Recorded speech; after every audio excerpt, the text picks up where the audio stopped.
Harley-Davidson made a choice, and it wasn't you. Leaked files prove the company weighed engineering fixes against warranty payouts, then saved just $23 per bike by choosing parts they knew would fail. If you own a twin cam 88, that rattle you hear isn't character. It's a ticking clock on your engine, your wallet, and your safety.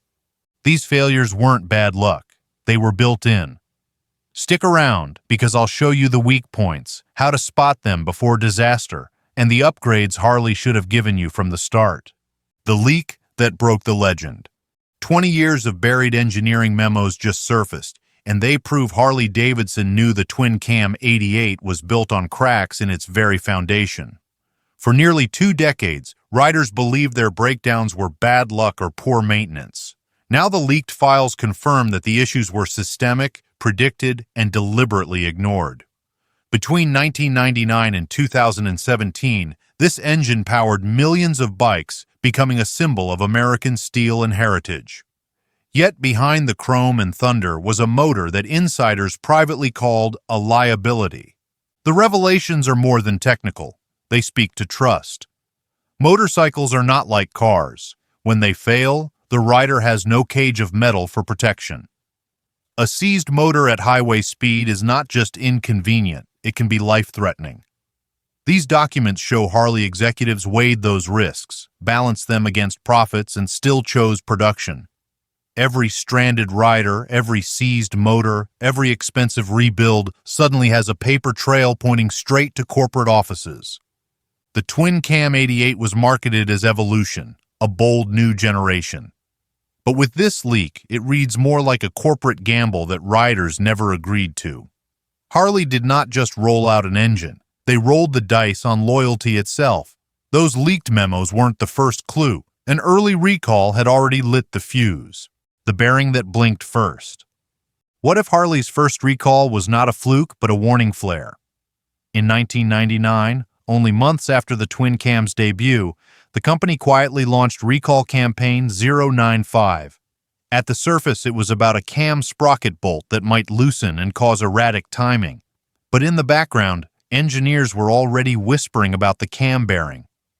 This bearing, vital to the stability of the camshaft, showed premature wear. Riders did not need an engineering degree to feel it. Sudden knocking sounds and early failures appeared in bikes barely broken in. Dealers replaced bearings, owners complained, and service bulletins trickled down. Yet the public message was carefully crafted. Isolated issue, quickly corrected. In truth, the bearing story was the first hint that Harley's new heart had fragile arteries. The recall suggested something deeper than a random defect. It hinted that the architecture itself was under strain, and that the engineers knew it from the start. For riders, that early recall was an inconvenience. For Harley, it was a canary in the coal mine. The question was not if problems would spread, but how long they could be managed without admitting the design itself was compromised. And the next problem was not subtle at all. It rattled loudly, it broke suddenly, and it revealed exactly how cheaply Harley had priced rider trust. You've seen how far the cracks go, but we're only getting started. Subscribe now so you don't miss the next breakdown we uncover, because the truth about these machines doesn't stop here. And comment what you think of how Harley let us down. The $23 gamble. Harley traded rider safety for $23 per bike. That is the brutal truth hidden in the cam chain tensioner. During the design phase, engineers proposed multiple solutions: stronger spring-loaded systems, improved hydraulics, even dual chains that showed excellent durability in testing. All of them worked, but they cost more. So management chose the weakest design, saving a mere $23 on production while guaranteeing thousands of future failures. The result was catastrophic. Plastic tensioner shoes wore down quickly under normal use. As they degraded, debris circulated through oil passages, scarring components. Once the shoes collapsed completely, the timing chain skipped. Valve timing went haywire, pistons smashed into open valves, and engines self-destructed in seconds. The failure rate projections were terrifying. Internal numbers suggested that more than 34% of engines would face catastrophic tensioner failure within 50,000 miles. Riders had no way to predict it. One moment their Harley purred, the next it rattled like a dying machine. Many described the infamous death rattle, a metallic warning that came too late. The tragedy is that the company knew about it, predicted it, and built it anyway. $23 per bike was the price tag placed on rider confidence. The tensioner disaster was brutal, but the oiling system betrayal made it lethal. Before we jump in, gear doesn't lie the way corporations do. I've linked my trusted helmets, jackets, gloves, and other rider essentials in the description. Gear that actually protects. The oil pressure betrayal. One minute you are cruising down the highway, the next your engine seizes solid. That is the nightmare of the twin cam's oil pump drive failures. Unlike tensioners, which sometimes gave riders audible clues before destruction, the oil pump problem offered none. When the drive wore out, oil pressure dropped to zero instantly. Within seconds, heat spiked and metal fused. The motor locked. For riders surrounded by traffic, it was a betrayal that could turn deadly. Leaked tests show Harley engineers projected these failures as early as the first production runs. The metallurgy of the drive gears was insufficient. Heat treatment was inconsistent. The expected lifespan was under 40,000 miles for many units. The cost to fix? $67 per engine, according to internal memos. But management rejected the upgrade, deciding warranty payouts were cheaper than redesign. The consequences were brutal. Touring riders reported seizures hundreds of miles from help. Some learned to obsessively watch oil gauges, fearing every flicker of the needle. Others simply accepted that the motor in their garage might betray them without warning. It was not just bad engineering, it was the deliberate acceptance of risk shifted onto the backs of loyal customers. Engines that seized without warning were horrifying enough, until another failure started scattering metal like shrapnel. The Compensator's deadly dance. That knocking in your primary was not character, it was a countdown. Riders were told the sound was part of Harley's charm, but engineers knew it was the start of compensator failure. The compensator's purpose was simple: absorb engine pulses so the transmission did not suffer. Yet from the moment the twin-cam 88 hit the road, those parts began self-destructing. Between 15,000 and 35,000 miles, resonance inside the primary case cracked components apart. The failure was not quiet. Owners described a deep rumble followed by sharp metallic clatter. Some reported violent shudders that made bikes feel unstable, as if the drivetrain were tearing itself apart. Internal studies confirmed the cause: harmonic resonance that the architecture could never tame. Metal fragments scattered through the primary, shredding chains and gears. In worst cases, debris punched through the cover, creating sudden oil leaks that could rob traction mid-corner. This was not just about frustration in the garage. It was about riders suddenly losing control of heavy touring bikes at highway speed. The company knew it, but management calculated the redesign cost, $89 per engine, and refused. Instead, they doubled down on denial while loyal riders absorbed the danger. That destructive dance inside the primary wasn't an accident. It was a line item on a corporate spreadsheet. The cost-benefit betrayal. How much is your safety worth to Harley? Exactly $127 million. That was the figure in a March 15, 2001 memo that compared fixing the twin cam to simply paying off warranty claims. Proper engineering solutions would cost $312 million. Accepting failure meant $127 million in projected warranty exposure. The recommendation was clear: ignore the engineers, stay the course, and write off the difference as the cost of doing business. The numbers were broken down with chilling precision. Cam chain failures projected at 34% of units, oil pump failures at 23%, compensator destruction at 41%. Instead of treating those numbers as a red flag, executives folded them into financial forecasts. Even more shocking, they calculated customer retention. 2/3 of riders who suffered major failures, they believed, would still buy another Harley. In their eyes, betrayal was survivable as long as brand loyalty held. This was not risk management. It was moral bankruptcy dressed up as corporate logic. By reducing flesh and blood riders to percentages, Harley traded trust for short-term margins. The company's soul was mortgaged in the name of executive bonuses. Executives had their math, but riders would soon learn the real weapon wasn't in the engine at all. Warranty as a weapon. Harley did not fix your bike. They blamed you for it. That was the strategy buried in service bulletins and training manuals. Dealers were taught to deny coverage wherever possible, citing aggressive riding, improper maintenance, or unauthorized modifications. Even stock bikes with full maintenance records were often denied. The target, according to leaked documents, was to reject 43% of legitimate claims. The process was deliberate. Dealers stalled riders with paperwork delays, dragged inspections past warranty deadlines, and used technical jargon to confuse customers into giving up. Installing an aftermarket exhaust could void coverage for a failed cam chain tensioner. A single missed oil change receipt could be grounds to reject an oil pump seizure claim.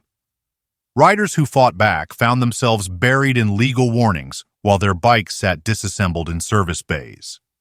This was not sloppy customer service. It was organized fraud designed to reduce payouts. Every denied claim saved Harley money, while every stranded rider paid the price in repairs and lost trust. Instead of standing by their motorcycles, the company used its own network as a shield against accountability.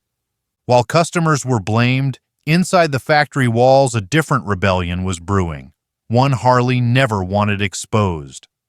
Some of the fiercest opposition came not from the outside, but from the very engineers who built the machines. The Engineers' Rebellion. Inside Harley, some of the loudest rebels wore lab coats, not leather vests. They were the engineers and test riders who saw the failures firsthand and tried to sound the alarm. Mike Stevens, a professional test rider, logged 17 major failures in just 50,000 miles of evaluation runs. His reports detailed cam chain collapses, oil pump seizures, and compensator explosions. Rather than spark change, those reports were buried. Stevens himself was dismissed for insubordination. Design teams offered solutions that could have saved the twin cam's reputation. Spring-loaded tensioners, stronger metallurgy, redesigned compensators, all tested successfully. But each carried additional costs, and each was rejected. Engineers watched in frustration as their fixes were replaced with weaker, cheaper parts that guaranteed repeat failures. Some left the company, unwilling to attach their names to what they considered deliberate sabotage of Harley's legacy. The rebellion was not just technical, it was moral. These were professionals who believed motorcycles symbolized freedom and reliability. To be forced into producing machines designed to fail cut at their core values. Their voices were silenced by executives chasing quarterly numbers, but their warnings left a paper trail that would one day become evidence. Those ignored voices weren't the end of the story, because every failure became someone else's business opportunity. Every Harley failure created someone else's business. When the twin Cam 88 let riders down, aftermarket firms stepped in and turned disaster into opportunity. Companies like S&S Cycle, Andrews Products, and Fueling Parts became household names in the V-twin world because they offered fixes Harley refused to provide. From redesigned tensioners to high-volume oil pumps and hardened compensators, these firms built reputations not on advertising slogans, but on reliability.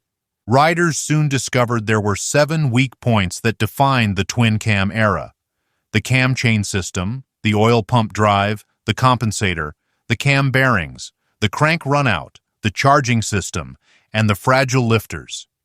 Each one was an opening for aftermarket innovation. Where Harley dealers offered denials, independents offered solutions. Owners who once swore by factory parts began trusting third-party engineers more than Milwaukee. This shift was not just about mechanics, it was about economics. Entire cottage industries emerged to supply must-have upgrades for survival. Riders who could afford it rebuilt engines preemptively with aftermarket parts, effectively paying twice for the same motorcycle. The irony was impossible to ignore. Harley's refusal to fix its own engine flaws created a gold rush for competitors who understood what riders really needed. The aftermarket also reshaped the culture itself. Owning a twin cam became less about factory pride and more about customization for survival. Riders bragged not about chrome or paint, but about which aftermarket fix kept their engine alive longest. Reliability became the new badge of honor bought outside Harley's walls. The aftermarket cashed in, but Harley's own dealers were left holding the bag. Dealers under siege. What happens when your own customers trust outsiders more than you? Harley dealers learned the answer the hard way. Once the proud gatekeepers of the brand, they became the front line of frustration. Riders arrived with failing bikes and were met not with solutions, but with delays and denials. Slowly, customers stopped walking through their doors. Instead, they found trusted independent shops that promised straight answers and fair repairs. The shift hit dealer economics like a hammer. Service revenue, once a steady profit center, began slipping away. Accessory sales dropped as riders realized that non-Harley parts often worked better and cost less. Word of mouth, once a strength of the brand, turned poisonous. Customers swapped stories about unhelpful service managers and inflated estimates. In rural markets, the damage was sharper. Data from leaked reports showed denial perception rates much higher outside major cities. Riders in small towns, often less familiar with legal recourse, felt targeted, and they carried those stories back to their communities. The collapse in trust forced many dealers into defensive postures. Some doubled down on the factory line, alienating more riders. Others quietly sympathized with customers, but they lacked authority to change policies. The result was the same: a weakening network unable to defend itself from the brand's larger failures. Some dealers even faced lawsuits from frustrated customers, accusing them of misrepresentation or fraudulent denial. These legal battles drained resources and stained reputations further. A network that once thrived on loyalty now lived in fear of confrontation, caught between corporate directives and grassroots anger. Every service call became a potential flashpoint. When dealers cracked, the damage spread further, straight into riders' wallets. The price of distrust. A brand can survive a recall, but it cannot survive resale collapse. That is what Harley faced as the truth about the twin cam 88 spread through the riding community. Pre-2007 models, once prized for their traditional style, saw their values plummet. Buyers did the math, factored in repair costs, and walked away. What should have been a dream bike was suddenly a liability. Owners who tried to sell found themselves fielding insulting offers. Dealers refused to take trade-ins without heavy discounts. Online listings sat unsold for months. For riders who had poured savings into their bikes, the betrayal cut deeper than mechanics. It hit their wallets directly. A Harley had always been more than transportation. It was supposed to be an investment in pride and identity. Now, those machines were worth less than their upkeep. Repair costs piled on top of depreciation. Catastrophic failures meant thousands in parts and labor. Riders who had already paid a premium price were forced to choose between constant repair bills or swallowing losses on resale. For some, the decision meant leaving the brand altogether. Collectors noticed too. Once coveted anniversary editions and special trims sat unsold, their prestige erased by whispers of hidden flaws. Even pristine low-mileage bikes lost value, dragged down by the stigma of the engine itself. For the first time, owning a Harley meant defending its worth instead of flaunting its status. But even as values collapsed, riders refused to let the community itself die.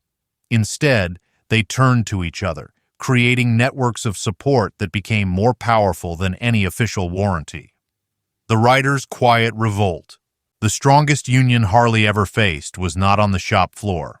It was in the parking lot. Faced with denial from dealers and devaluation in the market, riders turned inward and built their own support systems. Forums, clubs, and social media groups exploded with technical guides, repair walkthroughs, and shared knowledge. Riders who once only gathered for rallies now gathered to swap tensioner replacement tips or bulk buy aftermarket upgrades. This was not rebellion in the streets. It was rebellion in the garages and living rooms of everyday people. Owners began treating their Harleys like projects rather than purchases. They taught each other to tear down primaries, swap bearings, and diagnose noises. Out of this collective knowledge came a nickname that carried both fear and solidarity: the death rattle. A sound once dismissed by dealers became a rallying cry among riders who knew it meant trouble was near. The quiet revolt spread beyond mechanics. Riders began organizing charity rides and awareness campaigns, warning potential buyers about which models to avoid. They built networks of trusted independent shops and recommended them openly, undercutting Harley's own network. In doing so, they preserved the brotherhood of riding even as the company that once symbolized it faltered. And while riders fought for each other, the larger world began asking what kind of company would let loyalty corrode so deeply in pursuit of short-term profits. Heritage versus shareholder math. The open road was sacrificed to quarterly earnings. Harley-Davidson, once the symbol of rebellion and rugged freedom, became another case study in shareholder math. The twin-cam scandal revealed not only mechanical flaws, but also the deeper fracture between heritage branding and modern corporate priorities. Riders bought the dream of chrome, thunder, and loyalty. Executives measured loyalty in dividends. That clash defined the entire era. The 2001 board memo laid it out plainly. Weigh $312 million in engineering fixes against $127 million in warranty exposure and take the cheaper option.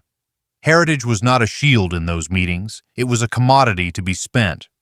The open road was no longer about independence, but about how much margin could be squeezed from customers who still believed in the myth. The irony was cruel. Harley sold nationalism, the idea that buying American meant buying honesty, toughness, and pride. Yet the globalized logic of cost-benefit spreadsheets treated riders the same way any multinational corporation treated anonymous consumers. The badge on the tank promised tradition, the balance sheet demanded compromise. And when workers themselves began to feel that contradiction, the consequences extended far beyond boardrooms and investors.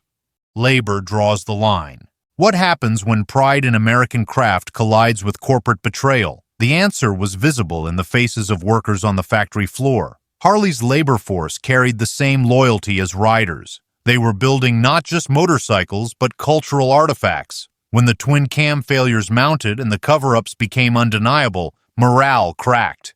Pride in workmanship was replaced with whispers of complicity. The damage was not confined to Milwaukee. Across production lines, workers questioned whether they were part of history or part of a lie. Union leaders raised alarms, warning that persistent deception would poison both reputation and retention. Skilled machinists and engineers began walking away.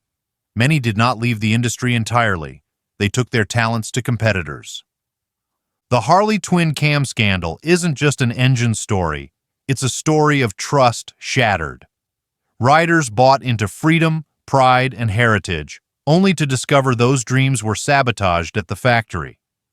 Every breakdown, every denied warranty, every dollar drained from your pocket was part of a corporate gamble.